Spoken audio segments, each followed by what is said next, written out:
nuevamente, ¿verdad? Sean bienvenidos a aquellos que se están conectando. Vamos a dar inicio a esta reunión, ¿verdad? A este estudio que vamos a tener en esta noche, el cual viene siendo para nosotros algo muy bueno, ¿verdad? Porque nos ayuda a poder comprender mucho mejor la palabra de Dios, ¿verdad? Es algo lo cual nosotros necesitamos para poder comprender, ¿verdad? De una mejor manera.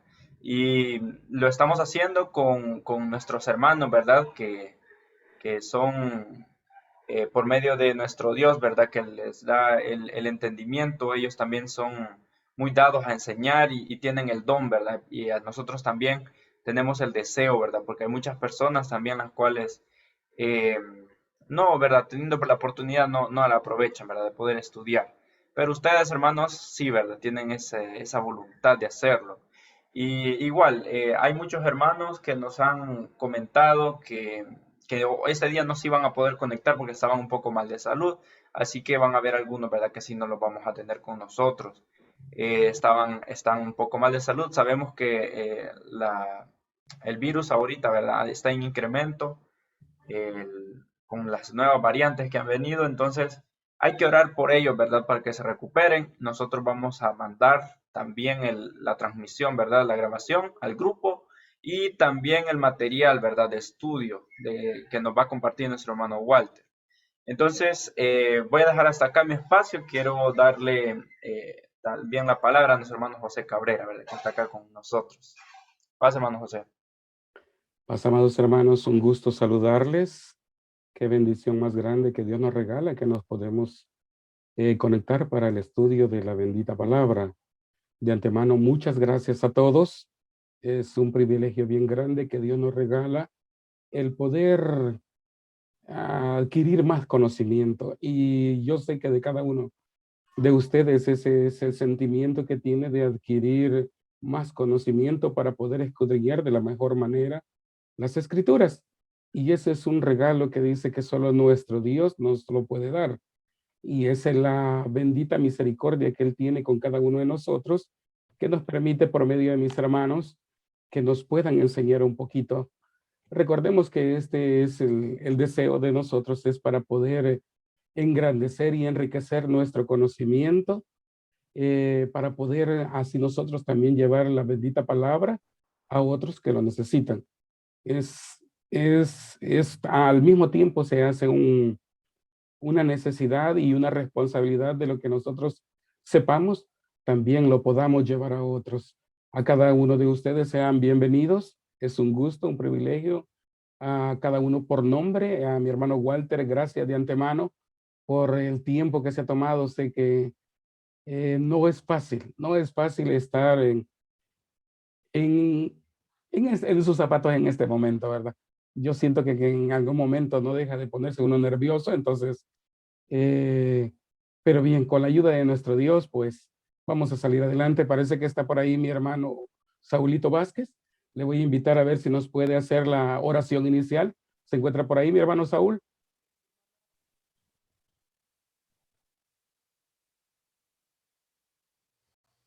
Heme aquí, mi hermano, ¿me oye?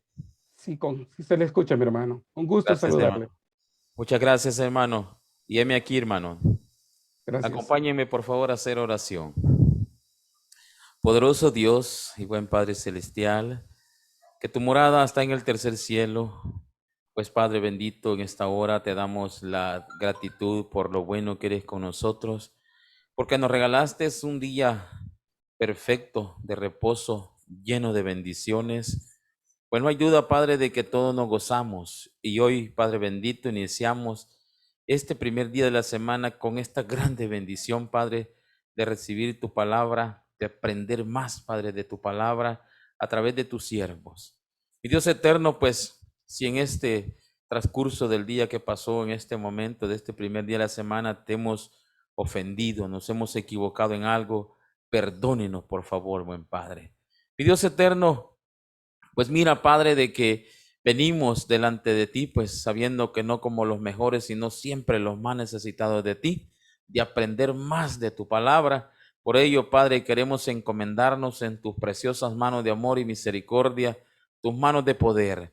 donde primeramente te pedimos por estos aparatos que no vayan a fallar, es internet, y que Padre, pues tus hijos también que estamos al pendiente de escuchar, no falle esa energía y esos aparatitos puedan también soportar esa carga y concluir este mensaje. Mi Dios eterno, bendice a tus hijos, por favor, de la directiva distrital Evangelismo 1, Padre, que qué buena idea, Padre, les pusiste en su mente para poder llevar estas actividades, Padre, que están haciendo pues a esta hora, y así también a tus siervos que han ellos pues elegido para poder llevar estos mensajes. Tú, Padre bendito, por favor, le dejes esa sabiduría de lo alto a cada uno por nombre. Y hoy que toca, Padre bendito, el turno a tu hijo Walter Alvarenga, tu siervo esforzado, Padre bendito, pues dirígelo, por favor. Y así a cada uno de nosotros, Padre, ábrenos el entendimiento, danos esa retentiva en esta mente, por favor, para que podamos, Padre, aprender más de tu palabra y ser hacedores de ella, mi Dios eterno. Poderoso Dios, pues sabemos de que hay muchos de tu pueblo estorbados de salud. Pues Padre, visítalos, por favor, ten misericordia de ellos, pues sé propicio a la necesidad de cada uno de tus hijos, de tus siervos, Padre, porque también hasta tus hijos administradores han llegado con enfermedades y no hay duda de que en su corazón está ese anhelo de servirte, pero quieren la sanidad, Padre eterno. Ayúdenos a todos, por favor, a tus hijos, a tus hijas, niños, jóvenes, donde estén ese estorbo de salud, tú les ayudes. Mi Dios eterno, pues así, ayúdenos para que podamos concluir esta actividad y tus hijos, Padre, todos salgamos edificados. Mi Dios eterno, nos depositamos en tus manos de amor y misericordia y son favores que te pedimos y las gracias te damos en ese nombre que es sobre todo nombre, el de tu Hijo Jesucristo. Amén. Muchas gracias, hermano Saúl. Queda con nosotros siempre mi hermano Brian. Sí, mi hermano Jonathan. Muy bien. En esos momentos vamos a dar las indicaciones, ¿verdad? Que son las mismas que hemos estado dando durante estos otros programas anteriores, ¿verdad? Y es que mientras nuestro hermano esté dando la meditación, ¿verdad? Del estudio, que nosotros podamos tener el micrófono apagado. La cámara no, ¿verdad? Puede estar encendida. Solamente el micrófono, sí tener cuidado para no interrumpirlo, ¿verdad? Y recuerden que si alguno de ustedes tuviera alguna duda, podrían también escribirla en el chat porque al final se van a leer, ¿verdad? Y se va a tratar de dar una respuesta. O si no, también ustedes pueden anotarla, ¿verdad? En su cuadernito y luego al final hacerla, ¿verdad? A nuestro hermano Walter verbalmente. Entonces, solamente serían esas, ¿verdad? Las indicaciones. Tratemos de poner mucha atención, ¿verdad? Porque siempre son temas muy interesantes los que estamos estudiando. Y también pueden levantar la mano, ¿verdad? A la hora cuando se vaya a llevar a cabo las preguntas. Antes que darles el espacio a nuestro hermano Walter Alvarenga, quien es el que va a impartir este tema, quiero hablar un poco también acerca de él, ¿verdad? Para aquellos quizás que aún no lo conocen, que dudo, ¿verdad? Que hay alguien aquí que no lo conozca, porque nuestro hermano tiene una trayectoria muy, muy grande, ¿verdad? En la iglesia y es de ello que quiero hablarles, ¿verdad? Nuestro hermano nos dice que él es bautizado, ¿verdad? En la iglesia de Dios desde hace 23 años, hermano. Imagínense cuánto tiempo tiene ya nuestro hermano, ¿verdad? Casi mi edad. Él en 1999, imagino que nuestro hermano se bautizó, ¿verdad? Y dice que tiene también 22 años de servicio como obrero en la iglesia de Dios. Él graduado del año 2000. En el año 2000 nuestro hermano se graduó de obrero. Y también tiene trayectoria como diácono, ¿verdad? Ya en esto, nuestro hermano es más reciente, él es del 2020, ¿verdad? Tiene un año de servicio como diácono. Y también algunos de los cargos que él ha desempeñado a lo largo del servicio, ¿verdad? De su vida de servicio en el ministerio. Tenemos que nuestro hermano ha sido tesorero, ha sido vocal y ha sido pastor, ¿verdad? Y nuestro hermano fue tesorero en las casas de oración siguientes. Dice San Jorge Rivas, esa es una iglesia, en Soyapango, no sé si hay alguno de esa iglesia, ¿verdad? Y estuvo en el momento que nuestro hermano estuvo en ese lugar, ¿verdad? Soyapango, en Mexicanos, El Progreso, Montserrat. Ahí fue nuestro hermano tesorero. También fue vocal en las casas de oración siguientes, en Santa Tecla y en Montserrat, en esas dos casas de oración. Y también ha sido pastor en dos iglesias, en la iglesia de Mexicanos y Santa Tecla. ¿Habrá algún hermano acá de esas iglesias? Me imagino que sí, ¿verdad? Habemos 38 participantes. Debe haber alguno, ¿verdad? Que lo recuerde nuestro hermano cuando fue pastor en esas iglesias. También nuestro hermano ha sido presidente de directiva distrital de jóvenes y de femenil también. Así que, como les digo, ¿verdad? Nuestro hermano tiene ya una trayectoria larga, ¿verdad? En el ministerio y sé que más de uno de los que estamos acá, ¿verdad? Ya lo conocemos bien, ¿verdad? Como nuestro hermano es y cómo es su modo, ¿verdad? Cómo él ha sido, es entregado, ¿verdad? Al servicio. Y también actualmente su puesto, ¿verdad? Ahorita en el ministerio es como secretario de distrito, del distrito número uno, ¿verdad? Del distrito número uno es secretario. Y en lo secular, también nuestro hermano sabemos, ¿verdad?, que es docente, dice, en una escuela pública. Así que nuestro hermano tiene el don también, ¿verdad?, de darse a entender. Así que quiero darle el espacio ya a nuestro hermano, ¿verdad?, sin más tiempo que perder para poder estudiar, ¿verdad? Paz, hermano Walter Alvarenga. Paz, hermano Jonathan, mucho gusto poderle saludar. De igual manera a nuestra hermana Vilma, que le vemos por ahí a su lado. Y así, hermano, saludar a cada uno de ustedes que están acá pendientes de poder compartir de este momento de la palabra de nuestro Dios, unirnos a estos esfuerzos que realizan nuestros hermanos de evangelismo. Son esfuerzos que van sumando a nuestra fe, son esfuerzos que van sumando a nuestro conocimiento en la palabra de nuestro Dios. Comprendemos que es un mar de conocimientos, pero en alguna manera, con ayuda de Dios, ahora venimos y ponemos un granito más sobre lo que vamos edificando cada uno en nuestra obra y cada uno en lo que Dios así nos va proveyendo. Así que es un gusto para su servidor, Walter Alvarenga, poder compartir con ustedes, poderles saludar a través de este medio, deseando hayan tenido un bendecido sábado. En el caso específico del Distrito 1, extrañamos pues estar en nuestras casas de oración, pero no dudamos que con ayuda de Dios han sido de las mejores decisiones, esperando en Dios que prontamente volvamos a nuestras casas de oración. Y el resto de nuestros hermanos seguramente compartieron en sus casas de oración y ahora pues al inicio de esta semana tener la oportunidad de poder tener esta bendición de compartir de la palabra de nuestro Dios. A su servidor toca en turno, no vamos a orar, ya nuestro hermano diácono Saúl Vázquez encomendó a su servidor para que se pudiera dirigir hacia ustedes y hacer de este momento un momento de edificación. Así que nos vamos a dirigir a lo que es el estudio. Y ahora en esta noche tenemos la oportunidad de poder compartir acerca de la historia del Nuevo Testamento.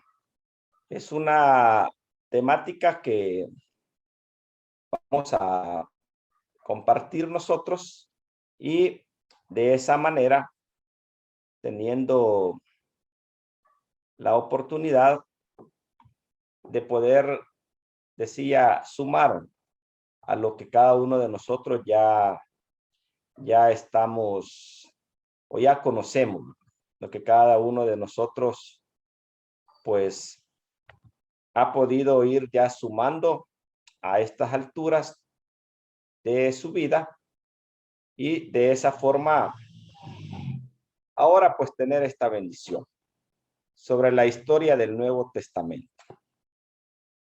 Aquí, amados hermanos, tenemos una serie de aspectos en la historia del Nuevo Testamento. Tenemos una serie de situaciones que podemos abordar diferentes aspectos en los cuales podemos estar nosotros, ubicarnos o poder compartir. Pero pues vamos a buscar aquellos detalles que sean de bendición para nosotros, aquellos detalles que nos ayuden a sumar a nuestra fe, que nos ayuden a poder edificar a nuestra fe, porque en cada personaje que aparece, por ejemplo, en el Nuevo Testamento, es una historia, como una historia que usted pueda tener, como una historia que su servidor pueda ir formando. Así es cada personaje que encontramos en los relatos del Nuevo Testamento. Y de igual manera hay hechos históricos importantes en el Nuevo Testamento, como contenidos que han marcado desde ese momento hasta nuestros días y siguen marcando a la iglesia. Pero no podemos abarcar todos esos aspectos. Entonces nos vamos a ubicar en lo que respecta al Nuevo Testamento. Nos vamos a ubicar en algunos detalles, en algunas situaciones en específico.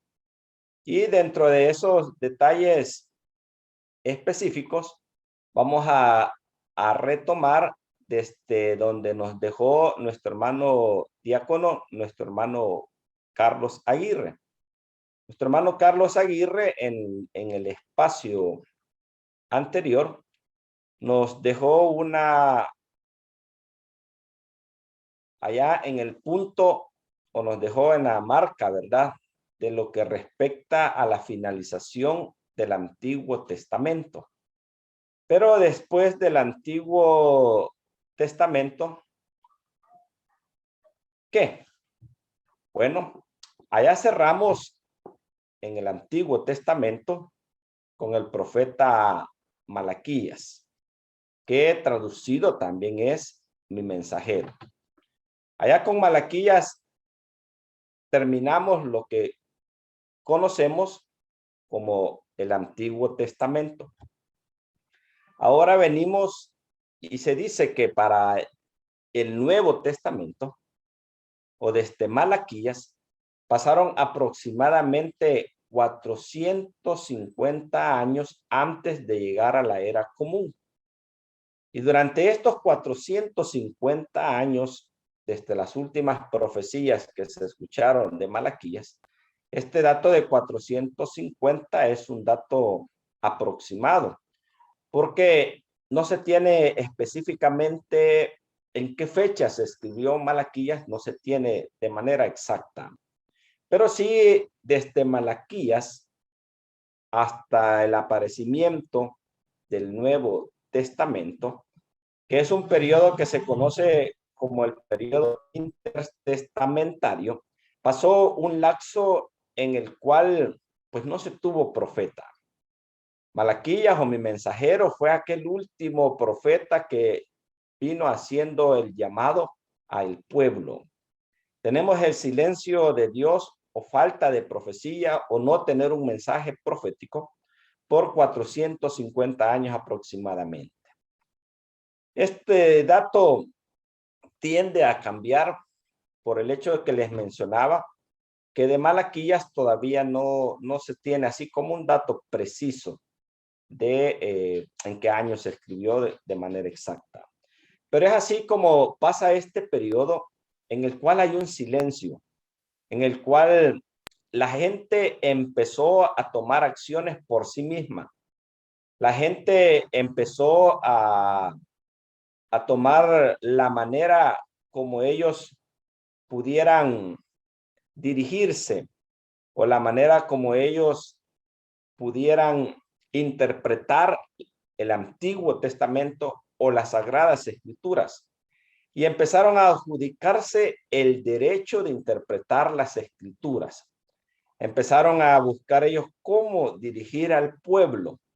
450 años, ahora lo podemos decir tan fácil, pero ¿cuántas generaciones pudieron haber pasado en este periodo que solo se quedaron siendo sostenidos por lo que ya vimos, el Antiguo Testamento. Entonces toman protagonismo muchos grupos religiosos. Voy a usar el término religioso para ubicarnos. Toman o se ubican, ¿verdad? O toman acción estos grupos y de esa manera ellos van desarrollando, o de esa forma, ellos van dando una interpretación a las Sagradas Escrituras. Y es así como dentro de estos grupos se va generando una distorsión sobre las Sagradas Escrituras. Cuando digo Sagradas Escrituras, estoy refiriéndome al Antiguo Testamento. Y sucede, como ya lo dijera el apóstol Pedro, allá en segunda de Pedro, capítulo 3, y en su versículo 16. Segunda de Pedro, capítulo 3, y en su verso 16. Y allá tenemos en segunda de Pedro, capítulo 3, y en su verso 16, un verso ya conocido por todos nosotros. Asimismo, dice el apóstol, asimismo hablan de esto, o asimismo o tuercen las escrituras, que es el punto específico al que quiero llegar, en las cuales dice hay cosas difíciles de entender que los ignorantes e inestables tuercen, como también tuercen el resto de las escrituras para su propia perdición. Esto había sucedido en el periodo en el cual dejó allá Malaquías hasta llegar el momento en el cual aparece Juan el Bautista. Las Sagradas Escrituras fueron torcidas. Las Sagradas Escrituras fueron adecuadas. Las Sagradas Escrituras fueron interpretadas al criterio y aplicadas al criterio de los grupos. ¿Qué grupos? Ya nos vamos a ubicar en ese tipo al grupo que yo quiero hacer referencia. Pero esto sucede a raíz de ese lapso de falta de un profeta. Y viene Juan el Bautista y confronta este periodo. Juan el Bautista rompe ese silencio de no haber tenido un mensaje de Dios, rompe ese silencio con aquel mensaje que encontramos allá en Mateo 3:7 y en Mateo 12:34. Juan el Bautista viene con el mensaje generación de víboras. ¿Quién les enseñó a oírte la ira que vendrá? Generación de víboras. ¿Cómo podéis hablar lo bueno siendo malos? Vea que Juan confronta la manera en la cual se viene o encuentra al pueblo. Y es así como se da por iniciada una nueva dispensación, o se da por iniciado un nuevo periodo de la historia, que es este periodo conocido como Nuevo Testamento. Un periodo que se antepone un silencio de Dios, un periodo en el cual el pueblo interpreta, se levantan líderes, pero son generaciones de víboras y que hablaban de lo bueno, pero lo habían torcido, como lo dice el apóstol Pedro, hablaban de lo bueno, pero lo habían torcido hasta llegar a la maldad. Y entramos a este periodo, el Nuevo Testamento, que se desarrolló en medio de un ambiente histórico y cultural. Tres grandes culturas inician el Nuevo Testamento: la judía, la griega y la romana. Tres culturas que no se podían pasar por alto. Tres culturas que eran predominantes en su momento. ¿A dónde podemos ver que ninguna de esas tres se podía obviar? En el mensaje que encontramos en Juan capítulo 19, verso 19 y verso 20, que es aquel mensaje que le pusieron al maestro sobre la cruz, aquella tabla o aquel título que dice Juan capítulo 19, verso 19, escribió también Pilato un título que puso sobre la cruz, el cual decía: Jesús Nazareno, Rey de los judíos. Y el verso siguiente menciona en qué lenguas fue escrito ese mensaje. Y aparece un mensaje escrito en hebreo, un mensaje escrito en griego y escrito en latín, que era la lengua antigua de Roma que llegó hasta la edad moderna. Bajo ese silencio de Dios, bajo tres nuevas culturas, tres nuevas lenguas o tres lenguas, se viene y entra el Nuevo Testamento. Se viene y se introduce el Nuevo Testamento. Y por ello es que tenemos para el caso del Nuevo Testamento que en su mayoría fue escrito en la lengua griega, a excepción de Mateo, que Mateo fue escrita en la lengua aramea. Entonces, en ese ambiente se viene desarrollando y se viene aperturando el Nuevo Testamento. Y bajo un contexto religioso, que es el que quiero que le pongamos también un poco de atención. ¿Cuál es el contexto religioso o quiénes habían tomado el protagonismo? Bueno, Malaquías dejó su mensaje, tenían las Sagradas Escrituras o el Antiguo Testamento, pero ¿quién orienta? ¿Quién enseña? ¿Quién instruye? ¿Quién dirige? Y es donde vienen y aparecen estos grupos. Entonces, observes el contexto religioso en el cual se desenvuelve también el Nuevo Testamento. Hay un contexto cultural, un contexto político, sí, ya lo vimos, yo ya lo mencioné. Tenemos griegos, tenemos romanos, tenemos judíos, tenemos autoridades que representan estos grupos, que representan estos sectores, pero ahora me voy a enfocar al contexto religioso. ¿Quiénes estaban predominando en el contexto religioso? ¿A quiénes se refirió Juan el Bautista con aquel mensaje? Generación de víboras.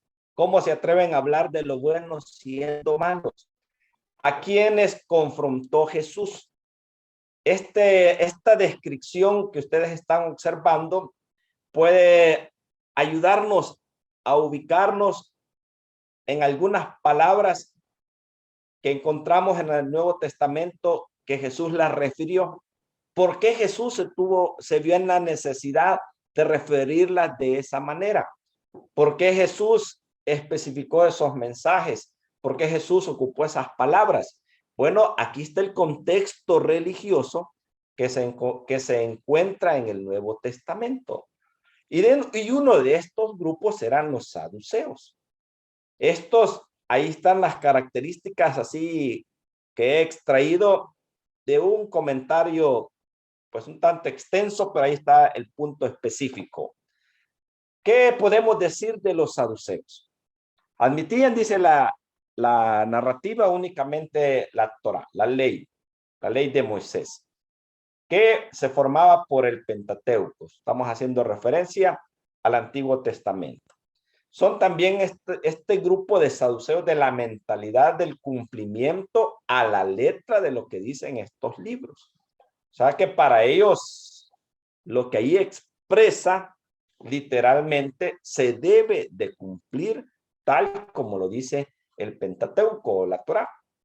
Los sacerdotes son los únicos intérpretes de la ley y defendían exageradamente o propugnaban la defensa de la observancia del sábado. Y ahí es donde vemos, ya podemos ir asociando. Bueno, ¿y por qué criticaron a los discípulos de tomar espigas? Bueno, ¿y por qué criticaron a Jesús de hacer el bien en sábado? Bueno, porque aquí nos va ayudando el contexto religioso en el cual se desarrolla el Nuevo Testamento. Este grupo no cree en la resurrección de los muertos ni de otra vida. Los saduceos, para ellos, todo termina con la muerte y aseguraban que no hay más salvación que la que puedan tener aquí o la terrenal. Fueron defensores también del templo y procuraban llevarse bien con los romanos, que se puede deducir del hecho de que si ellos no se proyectaban en un futuro, pues al menos había que vivir la vida bien con las autoridades civiles. De los saduceos podemos decir también de ellos que el divorcio era frecuente entre ellos. Utilizaban el matrimonio entre miembros de la misma familia para conservar riqueza y poder.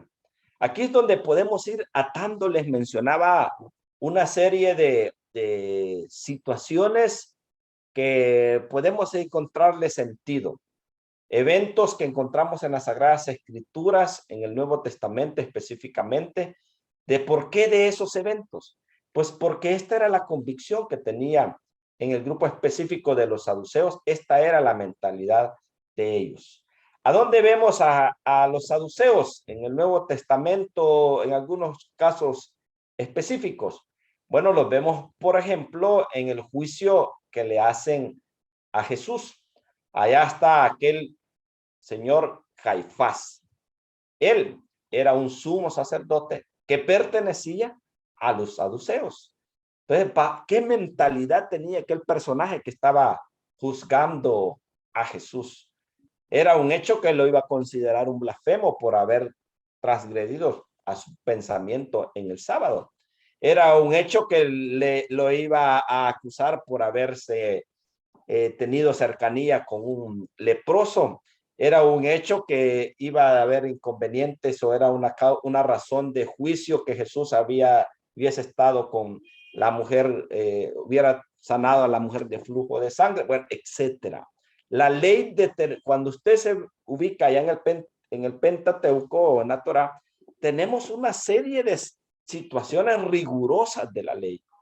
Y ahora un celoso de cumplir rigurosamente la Torá está enjuiciando a Jesús, los saduceos, Caifás representando. Vemos a los saduceos también cuando están encarcelando a los apóstoles al llenarse de celo. Ellos fueron del grupo que encarcelaron a los apóstoles porque tenían celos de que aquellos habían seguido predicando el nombre de Jesús. Jesús advirtió sobre los saduceos en Mateo 16.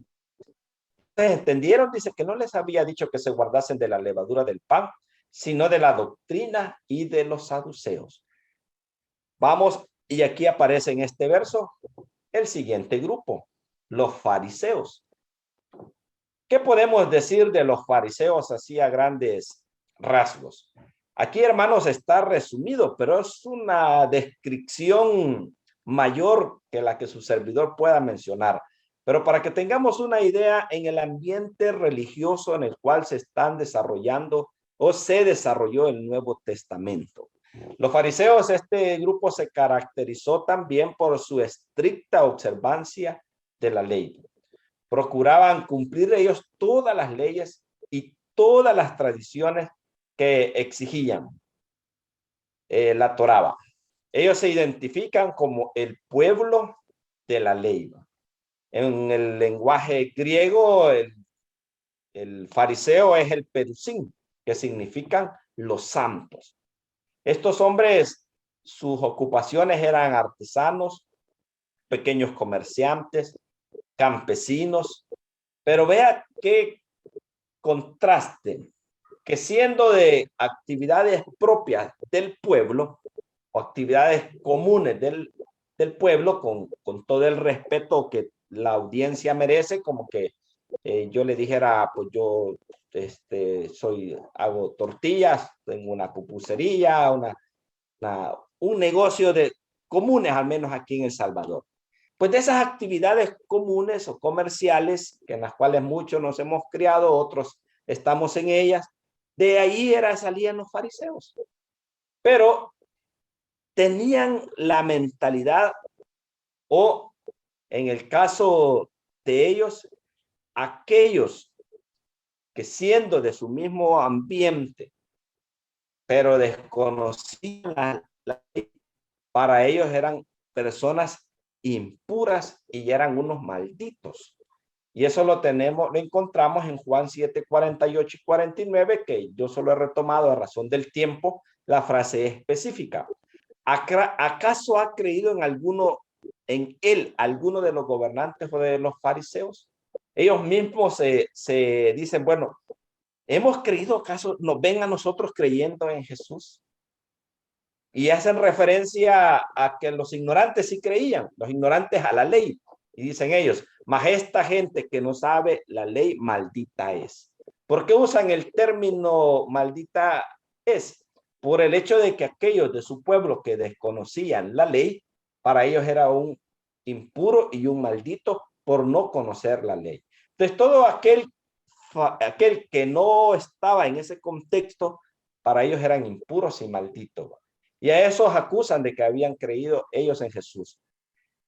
También, ¿qué podemos decir de los fariseos? Bueno, ahí tenemos la famosa, los 613 preceptos o los 613 leyes complementarias, dentro de ellos 248 mandatos y 365 prohibiciones. Ahí Jesús en su momento por eso les dijo en Marcos 7:7, ustedes en vano me honran. Ustedes lo que han hecho son mandamientos de hombres, que como a Iglesia de Dios comprendemos muy bien sobre esos 613 preceptos. Los fariseos esperaban una intervención divina. Ellos eran de la mentalidad que el Mesías vendría a rescatarlos del yugo de los romanos. Ellos eran de la mentalidad que logramos ver allá en los discípulos.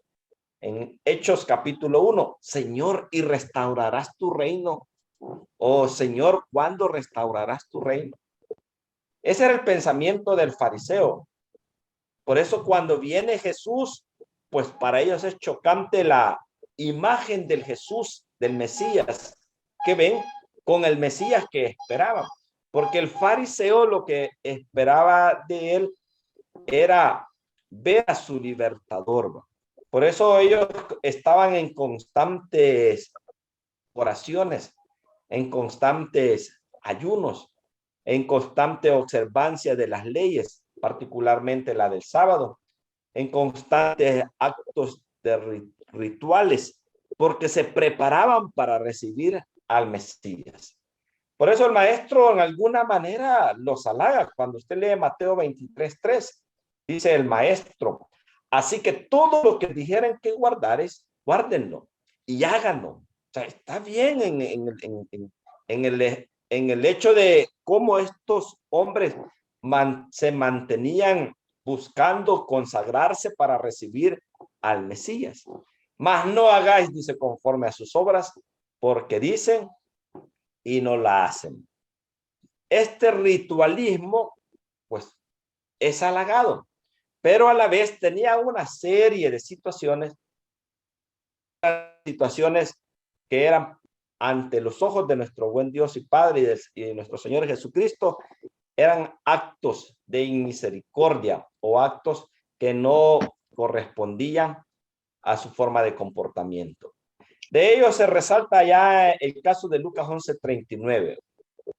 Hombres celosos de cumplir el lavado de los utensilios, de las copas, de los platos, de las ollas sucias, pues que había que lavarlas de manera escrupulosa muchas veces. El evangelio que más trata sobre los fariseos es Mateo, quien exhibiendo opiniones como estas, atan bultos pesados y cargas en las espaldas de los demás, mientras ellos no quieren empujarlas ni con un dedo. Así dice Mateo 23:4. Veamos otros que resaltan en el grupo religioso en el cual se desarrolló el Nuevo Testamento. Los escribas. ¿Qué podemos decir de los escribas? En hebreo, sofrim. Aquellos eran los de la ley. Aquellos recuerdan mencionados, eran el pueblo de la ley. Ahora ellos son los especialistas de la ley. Vean qué contexto en el cual se desarrolla el Nuevo Testamento. ¿Qué es lo que viene a encontrar Juan el Bautista, que abre el camino al maestro? Aquí venimos ahora y encontramos a los sofrim, los especialistas de la ley. Ellos al mismo tiempo eran teólogos, profesores y jueces. Ahí nos puede trasladar a la idea que con quiénes estaba Jesús cuando pues se perdió o se extravió, y que los padres lo van a encontrar con aquellos hombres discutiendo sobre las Sagradas Escrituras o discutiendo sobre el Antiguo Testamento. Enseñan lo que hay que hacer para cumplir la ley. Resuelven las dudas que sobre la observancia se presentan. Ellos se especializan en no hacer cumplir la ley, sino en decirle cómo usted la pueda cumplir. Ejercen también la justicia según la ley o hacen juicio según la ley. Los escribas o los doctores de la ley son los de la grandeza intelectual judía. El escriba era un rabí, llegaba al poder por su saber y son conscientes de eso. Un escriba llegaba a obtener aquel lugar de rabí. Un escriba llegaba a obtener aquel identificativo dentro del pueblo por lo que él sabía. Y en su momento a Jesús lo llamaron con estas palabras, rabí o maestro. O sea, estaban reconociendo de Jesús lo que Jesús conocía y le estaban dando un título que era para un hombre que era de alto conocimiento o de la grandeza intelectual de los judíos. La formación de un escriba iniciaba en escuelas.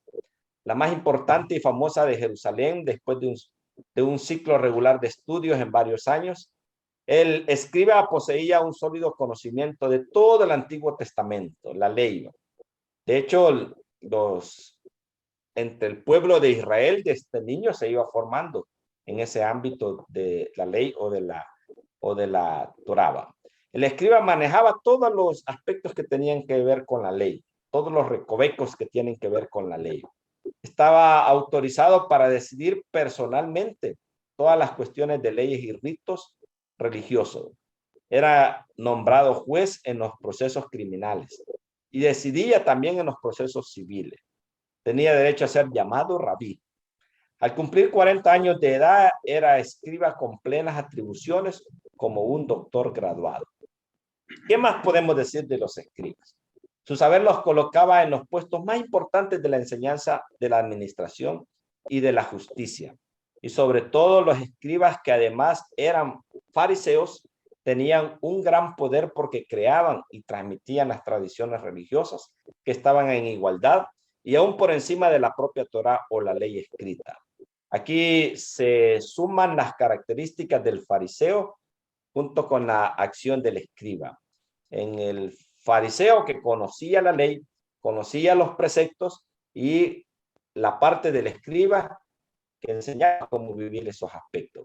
Tenían el poder de atar o de obligar y desatar o liberar de una obligación que tenía que ver con la ley. ¿Qué podemos dar ahora? Quiero compartir, hermanos, ya les compartí el ambiente religioso que estaba, en el cual encontró Juan el Bautista y en el cual encontró Jesús. Ahora voy a compartir así como a una línea de tiempo, parte del contenido del Nuevo Testamento, que es importante, hermanos, que también nosotros, como los otros detalles, podamos conocerlos, podamos asociarlos, podamos identificarlos. En el Nuevo Testamento, después de ese contexto religioso, de ese silencio, 430, 450 años, ahora vemos qué viene describiendo el Nuevo Testamento.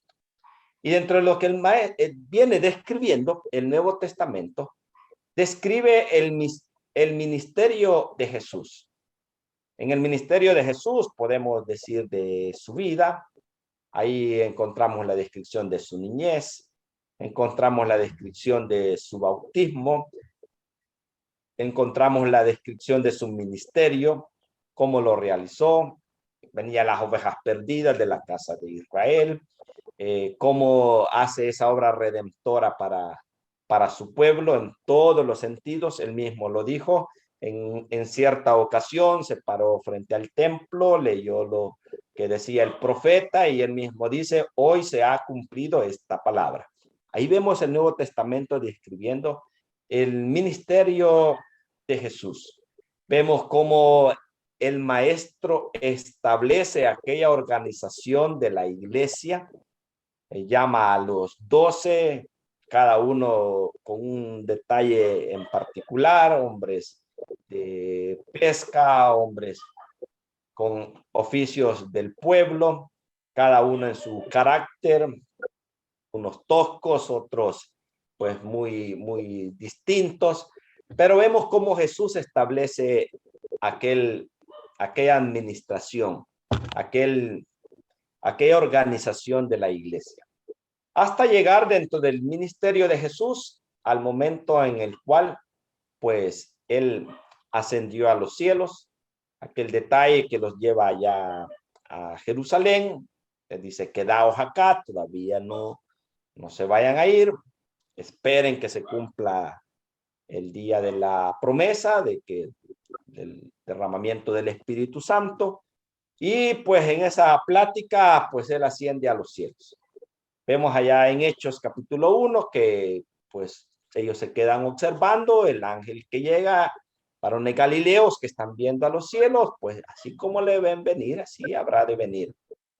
Y se da por iniciada aquella obra conocida como la Gran Comisión de Mateo capítulo 28 y el verso 19 en adelante.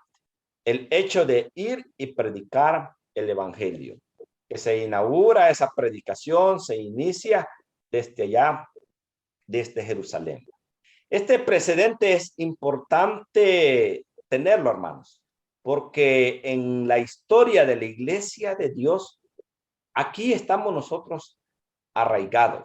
En la historia de la doctrina de la iglesia de Dios, aquí estamos arraigados. En la historia de la doctrina de la iglesia de Dios, partimos de ese contexto que ya religioso que ya lo observamos. Por eso me he inclinado un poco al contexto religioso más que al ambiente político que se estaba viviendo en esos tiempos. ¿Qué más nos viene describiendo el Nuevo Testamento? Destaca la predicación de un mensaje. Recuerde y mencionaba, se va el maestro, ¿verdad? Asciende el maestro a los cielos, nos deja con aquella comisión, los deja con aquella comisión. Antes les dice, antes se reorganizan, echan suerte, buscan quién va a sustituir a Judas y ahí cayó la suerte sobre aquel siervo de Dios y se complementan otra vez los 12. Y queda y se inicia la predicación de un mensaje. En Hechos 2:38, para ir al punto específico de ese mensaje. Arrepentíos y bautícese cada uno en el nombre de Jesús para el perdón de los pecados. Un mensaje, amados hermanos y amigos, un mensaje impactante. 3,000 creyentes en ese mensaje. Y luego 5,000 creyentes. En Hechos 4:4 nos describe que 5,000 creyentes. Allí viene narrando el Nuevo Testamento el impacto del mensaje del Evangelio. ¿Cómo vemos que se va formando aquel pueblo, aquella doctrina, la iglesia de Dios? El Nuevo Testamento nos describe, en medio de todos los eventos, nos viene describiendo cómo la iglesia se va estableciendo, cómo la iglesia se va organizando. Procedemos a algunas situaciones con relación también al Nuevo Testamento. Y dentro de esos detalles tenemos el siguiente. Yo le llamo un periodo de transición. Un periodo en el cual nos viene haciendo ya la guerra, esta situación del que conocemos o esta situación que vemos como en algunos momentos que nos ha causado hasta divisiones en la iglesia del judaísmo, se ve y se resalta en este periodo de transición. ¿Transición de qué? Aquel ambiente religioso de los saduceos, de los fariseos, de los escribas, aquella situación ritual, aquella situación de leyes versus el evangelio. Aquí se destaca o describe el Nuevo Testamento la oposición del sistema. ¿Cuál sistema? El que ya me hice referencia en las láminas anteriores cuando describía a los fariseos, los escribas, etcétera. Vemos la oposición del sistema. El sistema religioso ya descrito, los escribas, los fariseos. Y lo podemos leer aquí en Hechos capítulo 4, versículo 1. Yo le invito a que abra ahí sus sagradas escrituras y así rápidamente pueda buscar Hechos 4:31. Y vemos aquí en Hechos 4, capítulo 4, versículo 1, no es 31, sino verso 1. Lo leo, dice, mire, hablando ellos al pueblo, vinieron sobre ellos los sacerdotes con el jefe de la guardia del templo, y aquí aparecen los ya descritos, los saduceos, resentidos de que enseñasen al pueblo y anunciasen en Jesús la resurrección de entre los muertos. Y les echaron mano y los pusieron en la cárcel hasta el día siguiente, porque era ya tarde. Vamos al verso 21. Verso 21. Sin embargo, para que no se divulgue más entre el pueblo, amenacémosle para que no hablen de aquí en adelante a hombre alguno en este nombre.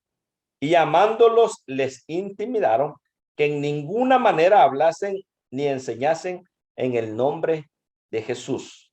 Verso 21. Dice así el versículo 21.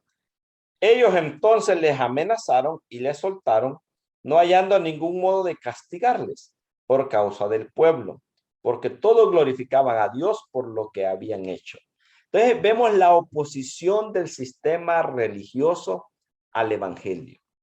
Vemos también en esta transición, vemos la manifestación, un segundo detalle que quiero destacar, la manifestación del poder del Espíritu Santo. Es sorprendente, amados hermanos, cómo en este periodo de transición el Espíritu Santo se manifiesta. Encontramos allá en Hechos capítulo 3, no lo voy a leer, versículo 1 al verso 10, la curación de aquel cojo que estaba en la entrada del templo, que pedía limosna. Cuando se acercan los discípulos, pues él hace seña o pide, ¿verdad? Y él observa que o esperaba de ellos una moneda seguramente, y pues ahí están aquellas expresiones famosas en las Sagradas Escrituras. En el Nuevo Testamento, no tengo oro ni plata, pero en el nombre de Jesús, levántate y anda. Vemos cómo era de delicado el Espíritu Santo, que aquellos que se atrevieron a mentir a los discípulos, bueno, aquí ya eran los apóstoles, fueron muertos. Vemos el caso de Ananías y Zafira. Bueno, le dice el apóstol a Zafira, ¿por qué te atreviste a unirte a la mentira de tu esposo? Allá van los hombres, todavía le alcanzaron a ver los piecitos a Ananías cuando le llevaban muerto, y Zafira cae muerta. ¿Cómo hasta la mentira el Espíritu Santo así, de manera castigaba? Vemos en Hechos capítulo 9, verso 40, aquella mujer de las mujeres virtuosas que destaca el Nuevo Testamento, Dorcas, que hacía vestimentas, resucitaba. En este periodo de transición vemos el poder, la manifestación del Espíritu Santo. Un tercer aspecto que es importante que como iglesia lo identifiquemos, hermanos, que es la situación de qué pasa con el bautismo. El bautismo modelo no me voy a ocupar en explicarlo, pero lo vemos en el Nuevo Testamento en Jesús. Un hombre que llega a las aguas del bautismo, un siervo de Dios le sumerge en las aguas y como el Espíritu Santo desciende. Ahora vemos en este periodo de transición cosas distintas que como iglesia debemos identificarlas, porque en el ambiente secular religioso quieren hacer esto mismo. ¿Qué situaciones vemos en este periodo de transición con relación al bautismo? Primero, encontramos en Hechos capítulo 2, versículo 38 al verso 41, aquellos hombres creen al evangelio y allí mismo los bautizan. El bautismo en el mismo momento de la conversión. Ahí se da la predicación, usted lo puede leer más despacio ahí, por favor. Bueno, de hecho, después se comparte este material. Puede buscar esas citas. Momentos específicos en esta transición, en la cual viene el mensaje entrando en aquel contexto religioso que ya mencioné, y se vienen generando estas situaciones. El bautismo es uno de ellos. La gente cree y se bautiza. Ahora quieren aplicar en el ambiente religioso esta misma fórmula. Ya creí, pues, bueno, ya me quieren bautizar. La Iglesia de Dios, usted sabe que no es así. Vemos un segundo detalle. En Hechos 10, versículo 44 al verso 48, el bautismo del Espíritu Santo primero y luego el bautismo del agua. Dice que estaban predicando y pues ahí en el momento de la predicación se genera el bautismo del Espíritu Santo y luego se genera el bautismo del agua. Eso sucedió en este periodo. E insisto, ¿por qué usted debe de ubicar esta situación en este periodo? Porque aún algunos casos dentro de la Iglesia de Dios están creyendo que falta el bautismo del Espíritu. Y dicen, me bauticé en el agua y me falta bautizarme ahora en el Espíritu.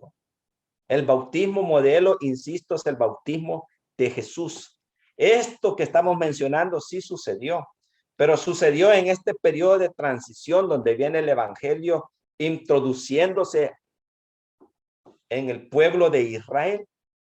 Y encontramos un tercer caso que no sé si usted ya lo había considerado. Bautizados que no sabían ni conocían del Espíritu Santo. Esos casos los encontramos en Hechos capítulo 19, versículo 1. Dicen que encuentran a un grupo de la fe. Bueno, les dice, ¿y ustedes saben del Espíritu Santo? Ni siquiera sabemos qué es el Espíritu Santo, dicen estos hombres. Ni siquiera sabemos qué es el Espíritu Santo. ¿Y en qué bautizo fueron bautizados ustedes, pues? En el bautismo de aquel que les dijo generación de víboras a todos aquellos grupos que estaban ya formados. En el bautismo de aquel que bautizó también a Jesús. Era un hecho que no recibieron el Espíritu Santo. Entonces, en esta transición encontramos del caso específico del bautismo estas tres situaciones. El bautismo en el momento, yo creo, aquí me bautizo ya. Allá lo vemos en el caso de aquel que venía de adorar de Jerusalén. ¿Entiendes lo que lee? Le dijo aquel hombre, ¿y cómo voy a entender si nadie me explica, verdad? Bueno, le explicó, dice, y ¿creíste? Sí, creo, entonces bajémonos y aquí te bautizo. A nuestros tiempos no es aplicable la fórmula. Es un periodo de transición que se dio. Y el caso más, podría decirlo yo, extraño, bautizados y sin haber recibido el Espíritu Santo. Se tuvo que generar el bautismo del Espíritu Santo en el caso de estos hombres. Pero son aspectos que vienen en transición hasta llegar a qué punto. Un punto que resalta el Nuevo Testamento que nos debe de interesar a usted y a mí. Hasta llegar el punto de que llega el evangelio a los gentiles. Allá están aquellas palabras en Hechos 13, 46 y 48. Ustedes se consideran indignos, pues. Entonces nos pasamos a los gentiles. Allá vemos cómo tuvo el que aperturó el evangelio a los gentiles, cómo tuvo que persuadirse para entender que el evangelio iba a pasar a los gentiles. Allá vemos aquella visión y aquel hombre y aquellas palabras, mata y come. ¿Cómo voy a comer si yo no he comido nunca una cosa inmunda? Y usted conoce ahí esa visión, tuvo que persuadirse aquel que iba a aperturar el evangelio a los gentiles, persuadirse de que el evangelio llegaría a los gentiles. Y a este momento, aquella transición que venía generándose, pues va tomando ya un orden. se van cerrando aquellos cabos sueltos que se habían generado en esa transición, ¿verdad? Solo viene en paralelo, no pierda usted en mente eso, solo viene en paralelo el sistema, la oposición del sistema religioso haciendo guerra al evangelio. Y se ve la necesidad, ya no se puede ocultar que los gentiles han creído al evangelio, ya no podemos decir que el evangelio no se derrama sobre, que el Espíritu Santo no se derrama sobre los gentiles. Y pues se vio la necesidad, otro punto importante que destaca el Nuevo Testamento, en la descripción religiosa de lo que viene sucediendo, se ve la necesidad de establecer un primer concilio. En Hechos 15, 1 al 34 está la narración del primer concilio. La unidad de la iglesia o los judíos gentiles, la ley o el evangelio, ¿qué les vamos a exigir a los gentiles que crean? Ahí estaba el tema de la circuncisión, el tema específico que se aborda, el testimonio del derramamiento del Espíritu Santo. Bueno, dicen, llevan a Jerusalén testigos que dijeran cómo el Espíritu Santo se había derramado también en los gentiles, y pues los acuerdos sobre qué se le habría de exigir al gentil convertido. Cerramos con el punto de la estabilidad de la iglesia. Pasada esta transición, llega el evangelio a los gentiles, nos ordenamos con las autoridades eclesiásticas de la iglesia de aquel momento, se establece ese concilio y puedo establecer un punto de referencia al cual le puedo llamar la estabilidad de la iglesia. Y la estabilidad de la iglesia, ahora vienen y le acompañan dos situaciones: las divisiones y las persecuciones. Ya la iglesia viene, se estabiliza y vemos que le acompañan a ellas divisiones y persecuciones. Tenemos, por ejemplo, la del siglo I del Imperio Romano en completo dominio, o los romanos aún en su apogeo, allá en el año 70, donde Tito, ¿verdad?, destruye, o la destrucción del templo. Esas son de las primeras situaciones en las cuales los que, tanto el pueblo de Israel o los judíos, se sufren, ¿verdad?, como también pues se cumplen aquellas palabras que ya había dicho Jesús cuando esto sucediera. Vemos también en el siglo III cómo las tribus bárbaras saquean a Roma hasta destruir Roma, de aquella estatua de bronce, ¿verdad?, de cómo después de Roma venían los 10 dedos, ahí están las 10 tribus bárbaras. Vemos también dentro de esta situación en el siglo IV sobre Constantino, que aquel aparente convertido al evangelio, al cristianismo, y se da el caso del primer concilio de Nicea en el año 325, donde se establece la religión del imperio, oponiéndose a las 3 tribus arrianas. Y allá al año 381, el concilio de Constantinopla, donde se condena el arrianismo, son destruidas las 3 tribus y aparece la Iglesia Católica en el año 538. Vea hasta dónde, sea curioso hasta dónde viene a aparecer la Iglesia Católica. ¿Cómo va a ser la iglesia que fundó Jesús? Si ahí tiene la trayectoria, que la relata, que la describe, y que es importante resaltarla como parte de nuestra identidad, descrita así resumidamente en el Nuevo Testamento. Esa es una descripción rápida de qué podemos hallar para nosotros de importante en el Nuevo Testamento para nuestra fe. Ahora vamos a cerrar con cuál es la estructura que tiene el Nuevo Testamento, a manera de ir conociendo o recordando. Bueno, sabemos que las Sagradas Escrituras tenemos el Antiguo y el Nuevo Testamento, y del caso del Nuevo Testamento, pues tiene 3 grandes divisiones: 5 libros históricos, 21 cartas y un libro profético. ¿Qué podemos decir de los 5 libros históricos?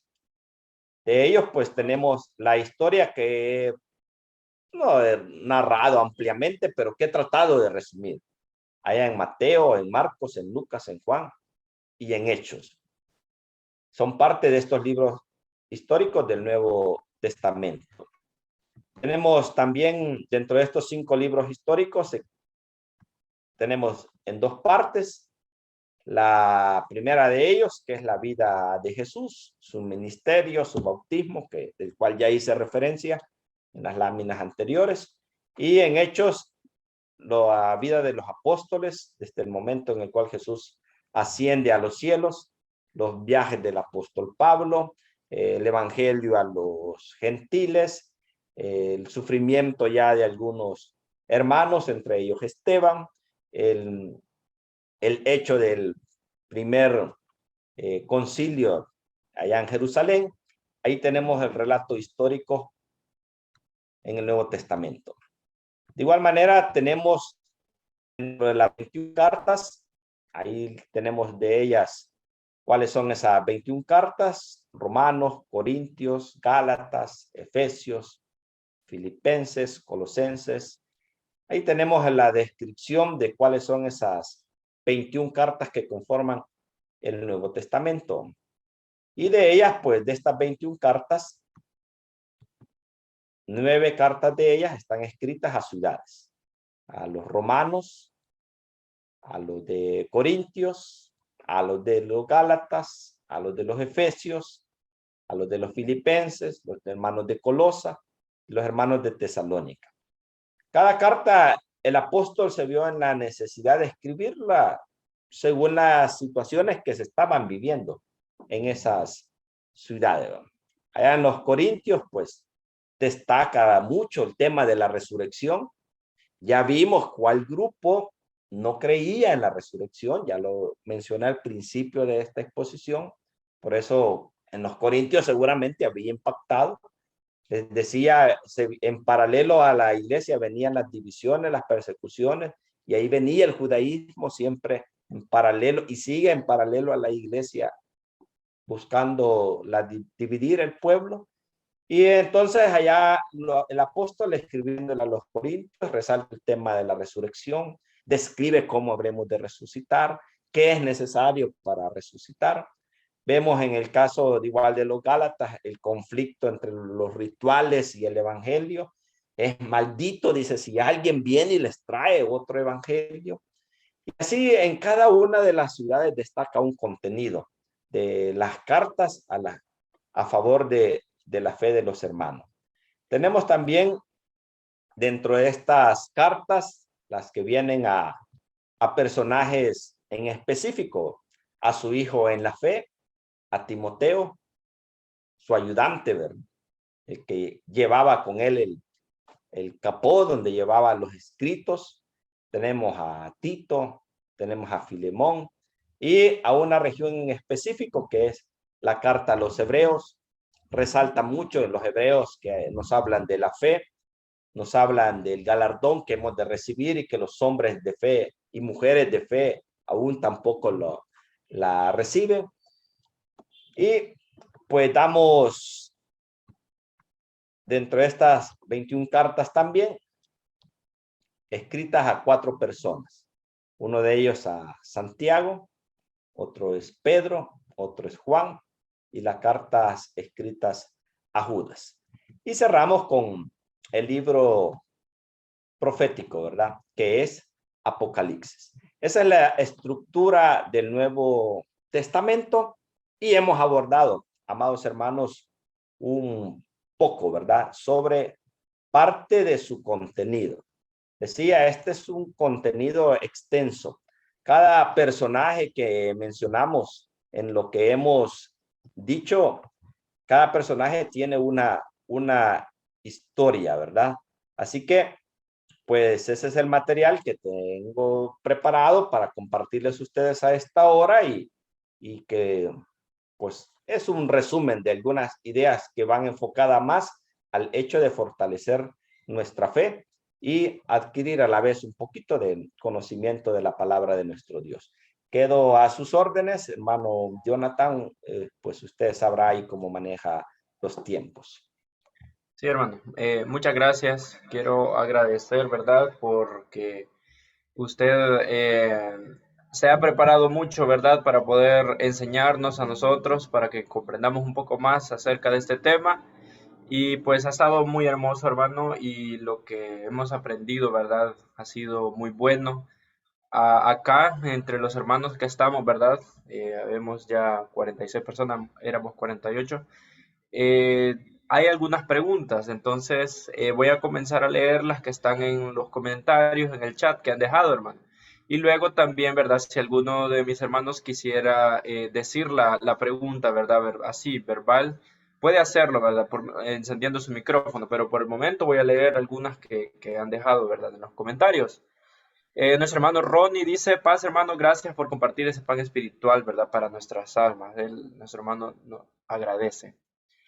Luego nuestro hermano Francisco, ¿verdad? Ya tiene un comentario que lo voy a leer y dice de la siguiente manera.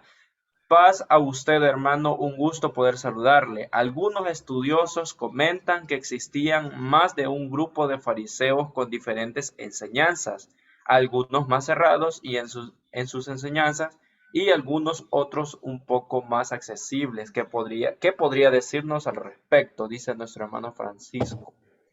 Entonces le dejo el tiempo, hermano, antes de leer las próximas intervenciones, ¿verdad? Le doy el tiempo, hermano Walter. Gracias, mi hermano. Ahí con relación, es en efecto como lo menciona nuestro hermano, ¿verdad? Es la forma como ellos vivían las situaciones de la ley, la liturgia o las situaciones rituales. Ellos, pues, como Jesús lo menciona, pues tenían el hecho de poder exigir cumplimiento, pero no lo hacían, ¿verdad? No vivían lo que ellos exponían o lo que ellos trataban de poder hacer resaltar, ¿verdad? Entonces, dependiendo de dónde nosotros retomemos la información, la clasificación está así como nuestro hermano muy bien él a la vez lo menciona, algunos muy exigentes, otros pues muy pasables, ¿verdad? En su forma de ver la ley, ¿no? Es ambos grupos, o podemos decir que se destacaron en los tiempos de Jesús. Creo que solamente eso podría comentarle, hermano, y de igual manera, ¿verdad? Aquí tenemos hermanos ministros de la iglesia también, compañeros en la fe, que pues estamos abiertos a poder alimentar las respuestas. Sí, muy bien, hermano. Sí, podrían también, ¿verdad? Algunos, si quisiera también dar algún aporte, también se podría, hermano. Es el momento. Nuestro hermano Ronnie dice, Pedro les dijo, arrepentidos y convertidos. Esto referente a algo también, ¿verdad? De lo que había hablado. Luego nuestro hermano Francisco hace otra intervención y dice de la siguiente manera, ¿cómo podríamos entender lo que dice Mateo 3:11? Yo a la verdad os bautizo en agua para arrepentimiento, mas el que viene tras mí, más poderoso que yo, los zapatos del cual yo no soy digno de llevar, él os bautizará en Espíritu Santo y fuego. Gracias, hermanos, dice nuestro hermano, de cómo se podría entender este versículo, ¿verdad? Le doy el Ahí, tiempo. hermano, ese verso es en el momento y en el espacio en el cual, en la línea de tiempo que traté de describir, se deja responder lo que mencionaba. Vemos allá que encontraron incluso hombres que habían sido bautizados en el bautismo de Juan, que no habían recibido el Espíritu Santo. De hecho, pues no lo podían haber recibido en el bautismo de Juan, y Juan lo sabía muy bien. Por eso él no se consideraba digno, porque él sí identificó al Cordero de Dios que quita el pecado del mundo. Pero el momento del derramamiento del Espíritu Santo, pues tenía su espacio único, específico, allá en Hechos capítulo 1. Ese momento aún no había llegado. Por lo tanto, él no podía bautizar en el Espíritu. Ahí hay una interpretación en el Nuevo Testamento donde al parecer Jesús y algunos de la iglesia así lo he escuchado que lo predican, que Jesús les dio el Espíritu, porque el verso da la idea que les dio el Espíritu, pero en sí lo que les abrió fue el entendimiento, porque ni ellos mismos creían en lo que Jesús les estaba diciendo. El bautismo se complementa agua y espíritu hasta cuando se viene allá en Hechos capítulo 1, el derramamiento, en una adelante, ¿verdad? Capítulo 2, el derramamiento del Espíritu Santo. Entonces, Juan, a la verdad, no podría bautizar en el Espíritu. Él hacía el llamado al arrepentimiento. Y los hombres de fe que creyeron a ese llamado, pues se bautizaron. Y allá más adelante se los encuentran también. No podían quedarse incompletos. Esa obra no podía quedar incompleta. Ya les mencionaba en esta transición que allá más adelante se vienen a encontrar con estos hombres que habían sido bautizados en el bautismo de Juan y confirman lo que el hermano está diciendo aquí en Mateo 3:11. No habían sido bautizados en el Espíritu Santo, ni sabían que era eso, porque no era el momento en los tiempos de Juan de poder realizar ese bautismo en su integridad, como hasta después que eso se cumplió, que es el derramamiento del Espíritu Santo. Eso podría comentarle, hermano Jonathan. Muy bien, hermano, muchas gracias. Hay otra pregunta, antes de darle el tiempo a los que tienen la mano levantada, ¿verdad? Que son dos personas. Nuestro hermano Víctor Fermán dice de la siguiente manera: ¿cuál era la diferencia entre los grupos judíos, fariseos y saduceos en la época de Jesús? Si puede responder, le agradecería, hermano. Paz, dice. De Quizás acuerdo, hermano. resaltar, hermano, esas. Ahí mencionábamos en los que hacíamos referencia, unos eran cumplidores de la ley o se apegaban mucho a la Torá. Los otros enseñaban cómo cumplir la ley. Uno de ellos mencionaba, no creían en la resurrección. Decían que usted lograra hacer aquí en la tierra. Por eso eran muy amigos tratar de llevar la fiesta en paz con los romanos. Los otros sí esperaban al Mesías, ¿sí? Y veíamos también el hecho de que podría llegar a escalar a un punto de, como les mencionaba, de los saduceos, ¿verdad? A llegar a escalar como a rabinos, un fariseo, pero ya era cuando su conocimiento había rebasado. Entonces, esas son algunas diferencias que así, usando lo mismo que he expuesto, las diferencias que podemos extraer, hermano. Sí, hermano.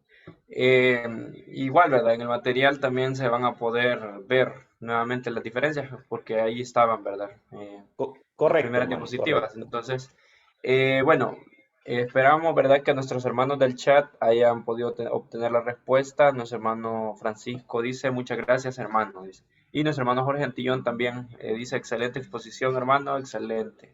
Hermano Alvarenga.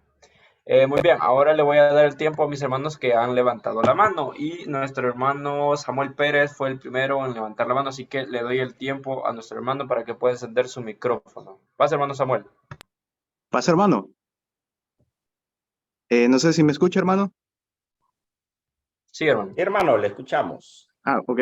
Sí, hermano, excelente intervención, muy buena exposición, hermano Walter. Y bueno, mi intervención, hermano, es referente a lo que usted exponía, ¿verdad? En cuanto a las 21 cartas. Y me llama la atención, mi hermano, que en Colosenses, en su capítulo 4, versículo 15-16, hace el apóstol Pablo una mención de una carta que no la tenemos en las Sagradas Escrituras. Y dice así, Colosenses 4, 15 y 16. Saludad a los hermanos que están en la Odisea y a Ninfas y a la iglesia que está en su casa. Cuando esta carta, es decir, la de los colosenses, ¿verdad?, haya sido leída entre vosotros, haced que también se lea en la iglesia de los laodicenses y que la de la Odisea la leáis también vosotros. Según este verso, el apóstol Pablo escribió una carta a la Odisea, pero pues no la tenemos en las Sagradas Escrituras, ¿verdad? No sé, hermano, si usted podría comentar algo referente a esto. Solamente, mi hermano. De acuerdo, hermano. La carta de la Odisea se dice que en la Vulgata Latina sí aparece, ¿no? Pero recordemos que nosotros venimos hasta donde la Biblia del Oso, que es la que como originalmente se conoció porque tenía un oso tomando ¿cómo se llama? Un tarro de miel, la versión original del libro del oso. En ese cambio, ¿verdad? De la Vulgata Latina a la Biblia del Oso, pues ya no se consideró, en el término más actual, más común de nosotros, en la Reina Valera, ya no se consideró la carta de la Odisea para el canon de las Sagradas Escrituras que nosotros sabemos usar. Pero en el dato menciona que en la Vulgata Latina sí está, ¿verdad? Esa carta. Ahí pues tendríamos que tener la tarea de verificar en la Vulgata Latina si encontramos la carta de la Odisea. Recuerde que hay un filtro para poder determinar el canon de las Sagradas Escrituras, qué libros quedan en el Nuevo Testamento y que no. Entonces, esta es una de las cartas que no se acomodó al filtro establecido y por lo tanto no está en la Biblia del Oso o en la Biblia de la Reina Valera.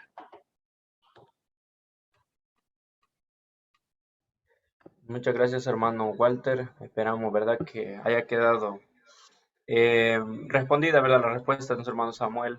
Gracias, ¿verdad?, a todos los que están teniendo intervención, ¿verdad?, porque de eso se trata, hermanos, de aprender, ¿verdad? Si algo nosotros tenemos alguna duda, hacerla, ¿verdad? Quiero darle ahora el tiempo a nuestra hermana Reina, que ella también tiene una pregunta, así que queda ella con nosotros, hermana Reina Merino.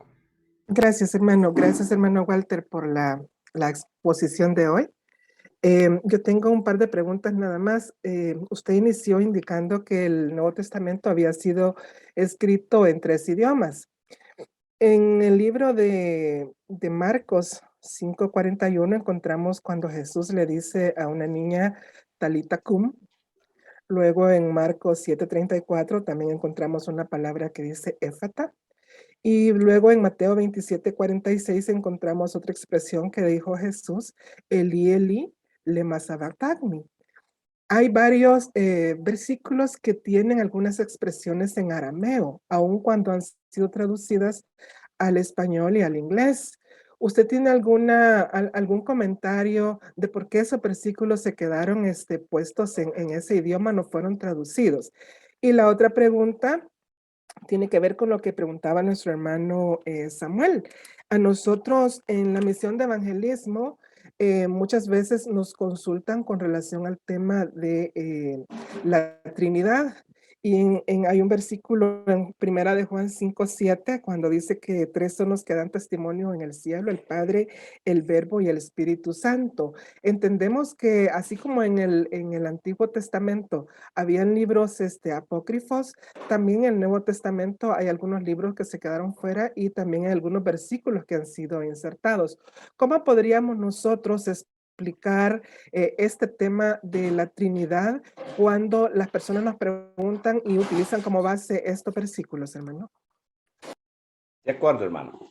Bueno, en el primero, recordemos los grupos que estaban en los tiempos del Nuevo Testamento. Ahí hacía referencia al grupo de personas o los que predominaban en el Nuevo Testamento. Entonces, en el lenguaje, es en el contexto del maestro, en la expresión que debía o necesitaba él utilizar del hecho del por qué quedó escrito de esa manera, hacia quienes se estaba refiriendo en aquel momento, en aquella ocasión. Las lenguas ahí predominantes mencionaba de los tiempos de Jesús, e incluso desde antes. Tenemos en el caso, ¿verdad? La lengua hebrea, la lengua aramea, que también que se conoce como la de los sirios. Y, y ahí es donde en esa mezcla de lenguajes, pues seguramente el maestro se vio, el comentario que puede hacer de lo primero que usted consultaba, se vio en la necesidad de hacer su expresión en esa lengua, así como se vio la necesidad de poner el letrero en los tres idiomas. También en su momento Jesús se vio en la necesidad de expresarse en esa lengua en los casos específicos que usted mencionaba. De ahí, en el caso de las partes que son apócrifos, ahí hay unos comentarios sobre la que mencionaba en Juan, donde en la primera traducción que se hace en la versión de los 70, que nuestro hermano Carlos Aguirre, creo que algo comentaron de eso en la sesión anterior, en la versión de los 70 o en la Septuaginta, ahí encontramos el argumento que el verso original dice solamente 3 son los que dan testimonio, y ya no hace referencia. De hecho, algunas Sagradas Escrituras traen, en Sagradas Escrituras de estudio, traen el comentario ahí mismo de que esa parte es apócrifa, apócrifo, o que fue agregado posteriormente. Por ejemplo, en mi Sagrada Escritura, pues ahí hace un comentario de Primera de Juan 5:7. Hace el comentario de que es un verso que es apócrifo. Eso generalmente lo traen algunas Biblias de estudio y que fue agregado posteriormente. Recuerde que es donde mencionaba cuando la iglesia se estabiliza, donde son las divisiones y las persecuciones vienen a la par. Y pues esa es una de las razones por las cuales también el doctor Arrio fue condenado, porque él no defendió a la Trinidad ni creía en la Trinidad. Esa es un tema de la Trinidad que, en vista de quiénes son los que han traducido las Sagradas Escrituras, pues han metido mano también, ¿verdad?, en el conocimiento de la palabra de nuestro Dios, y pues han torcido esas partes específicas de las Sagradas Escrituras. Eso podría comentarle, hermana, y de igual manera, ¿verdad? Dejo ahí el espacio para que si alguien puede hacer otro argumento, pues bienvenido sea, hermano. Gracias, hermano, gracias. Muy bien. Continuando entonces, ¿verdad? Con el espacio de preguntas y respuestas, también tenemos algunas en el chat, ¿verdad? 2 más para ser específico. Y nuestros hermanos, ¿verdad? Esposos Palacios. Ellos hacen una pregunta, ¿verdad? Y dice: paz, hermano, usted mencionaba que Mateo fue escrito en arameo. ¿Podría explicar un poco más sobre ello? Dice, ya que algunos afirman que fue en griego, e incluso que Mateo tomó de referencia el escrito de Marcos. Algunos dicen que es hebreo, como por ejemplo Eusebio de Cesarea y Papías, que son apologistas católicos, dice.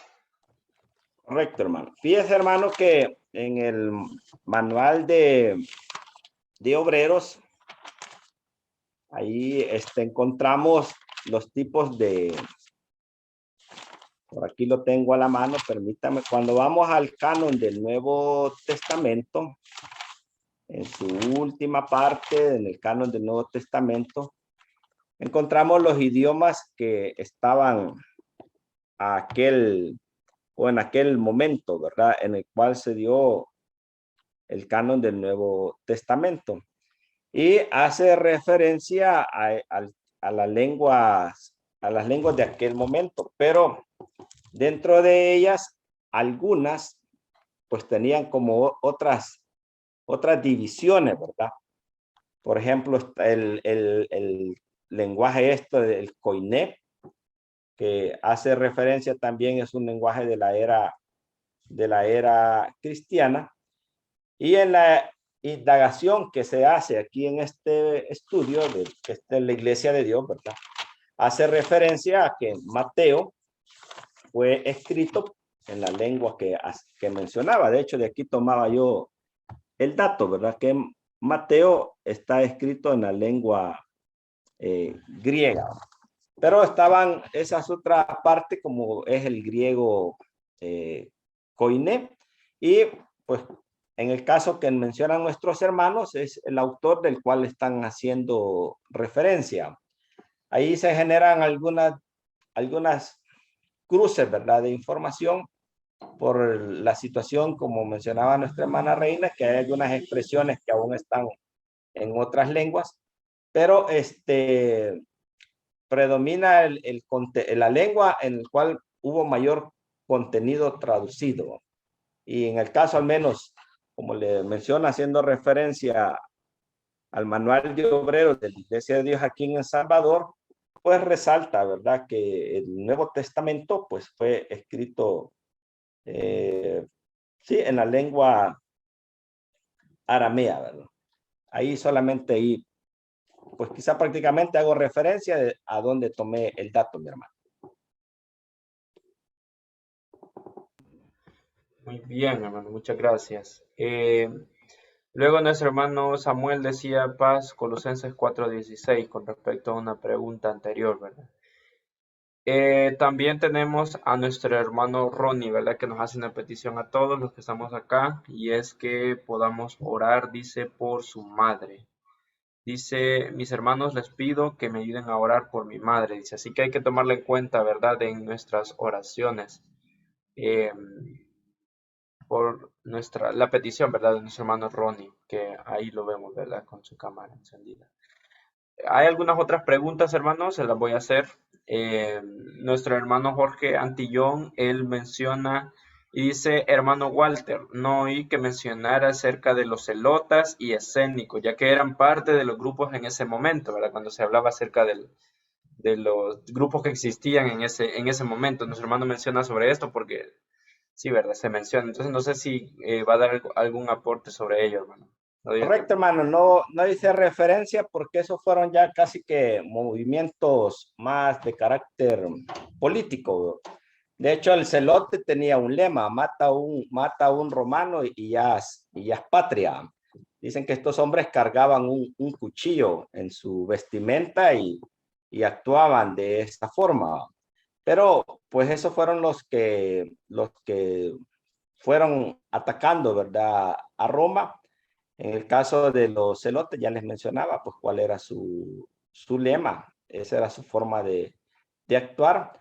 Pero esos eran los ambientes políticos que se desarrollaron en aquellos tiempos, ¿verdad? Y en exposición, en efecto, no hice mucha referencia al ambiente político, sino más al aspecto del ambiente de la doctrina o buscando un sustento para nuestra fe. Pero sí, hermanos, son parte de la historia del Nuevo Testamento. Así es. Muchas gracias, hermano. Igual, ¿verdad? Si sigue, ¿verdad?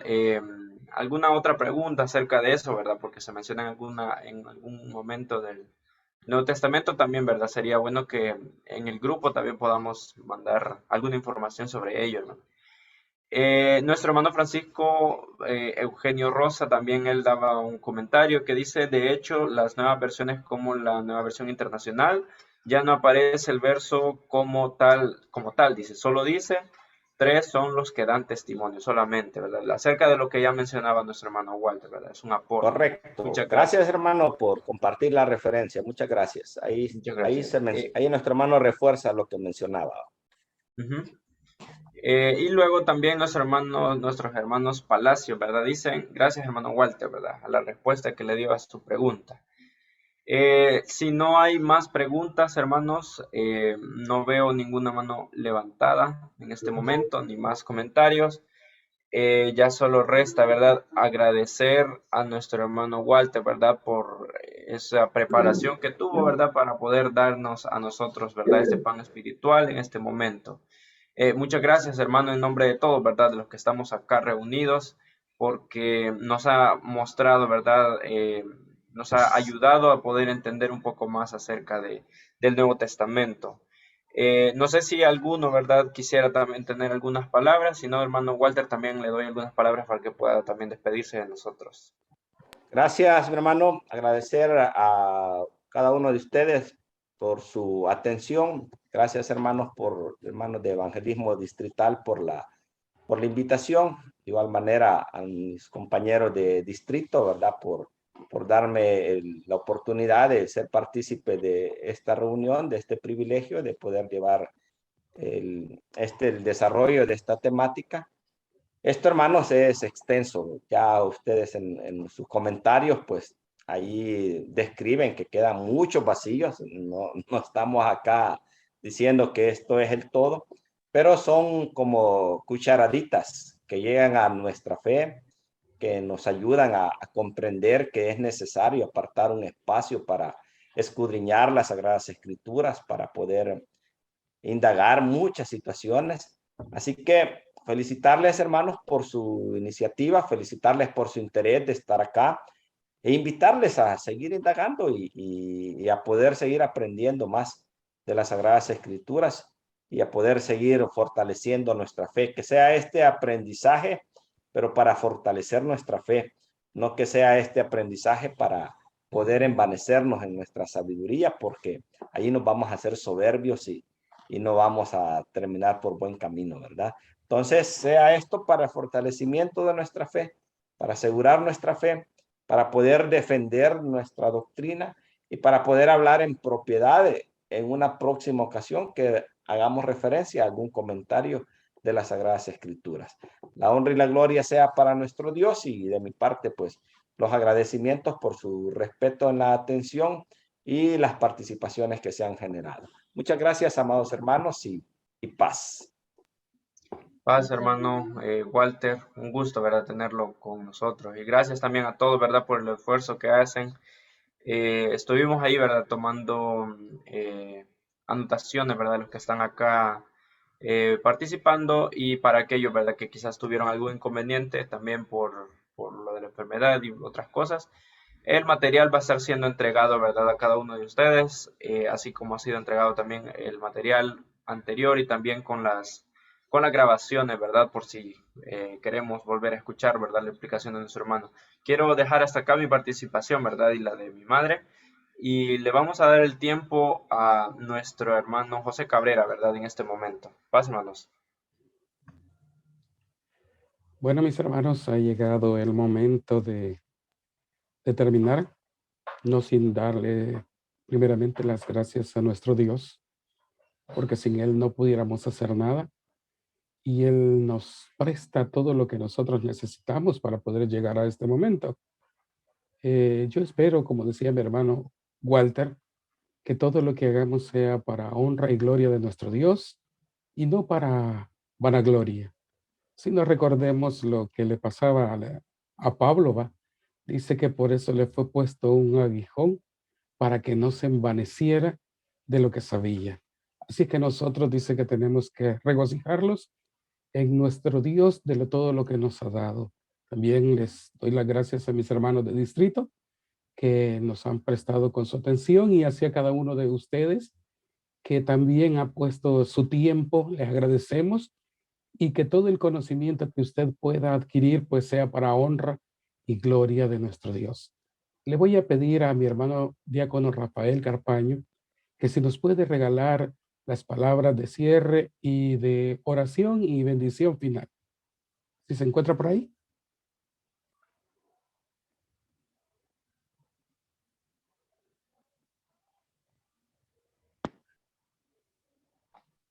Paz, mis amados hermanos, no sé si me escuchan. Sí, mi hermano.